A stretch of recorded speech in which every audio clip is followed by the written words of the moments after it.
10-15 మినిట్స్లో ఎగ్ బుర్జీ ఎలా చేసుకోవాలో చూసేద్దాము. ఇక్కడ 4 టేబుల్ స్పూన్ వరకు అయితే ఆయిల్ తీసుకున్నాను. ఆయిల్ అయితే కొంచెం ఎక్కువే పడుతుంది ఎగ్ బుర్జీకి. ఇక్కడ పొడవుగా కట్ చేసుకున్న ఆనియన్ అయితే తీసుకున్నాను. పెద్ద సైజు ఆనియన్ అయితే 4 తీసుకున్నాను. ఇంకా పచ్చిమిర్చి కూడా దాంట్లోనే వేసేస్తున్నాను. 8-9 వరకు పచ్చిమిర్చి తీసుకున్నాను. కొంచెం పచ్చిమిర్చి ఎక్కువ వేసుకుంటే టేస్ట్ చాలా బాగుంటుంది అన్నంలో కలుపుకొని తినేటప్పుడు. ఇక్కడ ఎగ్స్ అయితే బ్రేక్ చేసేసి ఇంకా బీట్ చేస్తున్నాను అనమాట. నేను 7-8 ఎగ్స్ వరకు అయితే తీసుకున్నాను. ఎగ్ బుర్జీకి ఎక్కువ ఎగ్స్ ఉంటే చాలా బాగుంటుంది. ఇక్కడ మంచిగా బీట్ చేసుకోవాలి, అప్పుడే ఎగ్ బుర్జీ చాలా బాగా వస్తుందన్నమాట.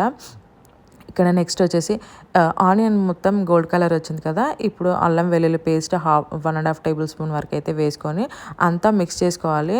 అల్లం వెల్లుల్లి పేస్ట్ పచ్చిగా ఉండకూడదు, మంచిగా ఆయిల్లో కుక్ అవ్వాలి. ఆ తర్వాతే కరివేపాకు కొత్తిమీర వేసుకొని పసుపు కూడా వేసుకొని అది కూడా మిక్స్ చేసుకున్న తర్వాతకి 2 టేబుల్ స్పూన్ కారము, 1.5 టేబుల్ స్పూన్ సాల్ట్ వేసుకొని అంతా మిక్స్ చేసుకోవాలి. ఇక్కడ మీరు కారం ఉప్పు అనేది మీరు టేస్ట్కి తగ్గట్టుగా వేసుకోండి. నేను నా టేస్ట్కి తగ్గట్టుగా వేసుకున్నాను. ఇక్కడ 20 సెకండ్స్ అలా కుక్ చేసుకోవాలి.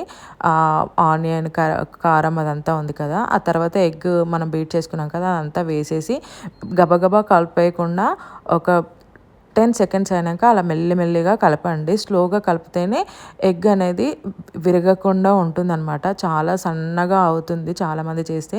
అలా అవ్వకుండా కొంచెం పెద్ద పెద్ద పీసెస్ లాగా ఉండాలంటే ఒక 10 సెకండ్స్ ఆగిన తర్వాతకి కలపండి. అలా మెల్లిమెల్లిగా కలుపుకుంటే మనకి ఇలా పెద్ద పెద్ద పీసులు వస్తాయన్నమాట. ధనియాల పౌడర్ 1 టేబుల్ స్పూన్, మిరియాల పౌడర్ 1/2 టేబుల్ స్పూన్ వేసేసుకొని అంతా మిక్స్ చేసేసుకోవాలి. ఇక్కడ కొత్తిమీర వేసుకుంటున్నాను. కొత్తిమీర వేస్తే చాలా బాగుంటుందన్నమాట. కొత్తిమీర పైన వేసేసుకొని అంతా ఒకసారి మిక్స్ చేసేసుకోవాలి.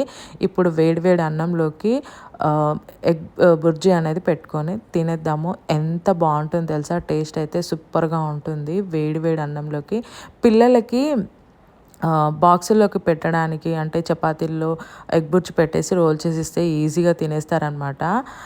చాలా చాలా టేస్టీగా ఉంటుంది. చూడండి లోపల ఎంత బాగా కుక్ అయిందో.